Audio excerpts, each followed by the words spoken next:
How is it, everyone? And welcome to your first class maths tutorials. And in this tutorial, we are going to look at two questions. The first one is saying simplify the following: x squared plus 7x plus 6 all over x squared minus 36. And the second one is saying n minus 3 over 6 divided by n squared minus 9. So looking at the first question, we've got x squared plus 7x plus 6 all over x squared minus 36.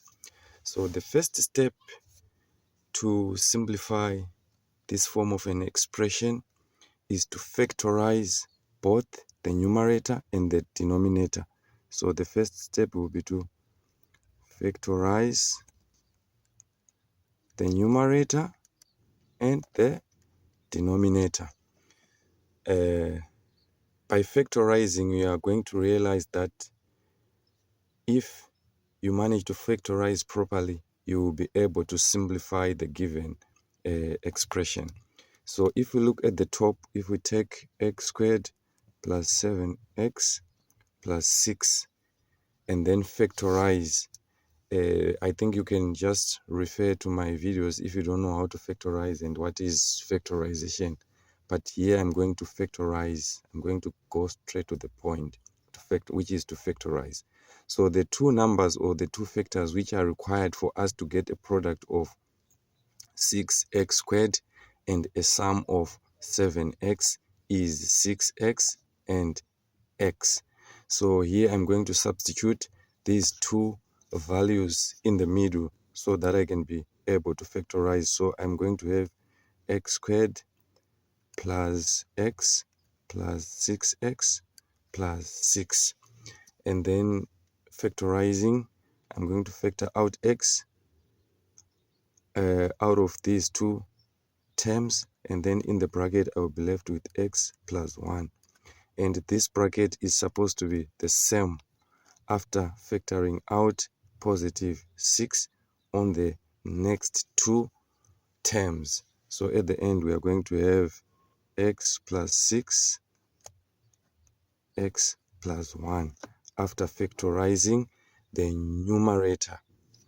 And then on the denominator we've got x squared minus 36. This is where the concept of difference of two squares apply. Here, if you get a number with a square root, to factorize, you simply have to know that you are going to have a positive value and a negative value of that number. So here, after factorizing, we are going to have x plus 6, x minus 6. If you expand this bracket, you're supposed to get back to x squared minus 36. The same applies here. If you expand, you're supposed to get back to the numerator. So after factorizing, we're going to take our expressions that we have factorized. On the numerator, we're going to have x plus 6, x plus 1 all over x plus 6, x minus 6. And this bracket is going to cancel this bracket, and we are going to be left with x plus 1 over x minus 6. So this will be our solution after simplifying the above algebraic fractions mixed with quadratic expressions. So that is how you basically simplify. And in the next tutorial, we are going to look at the second item.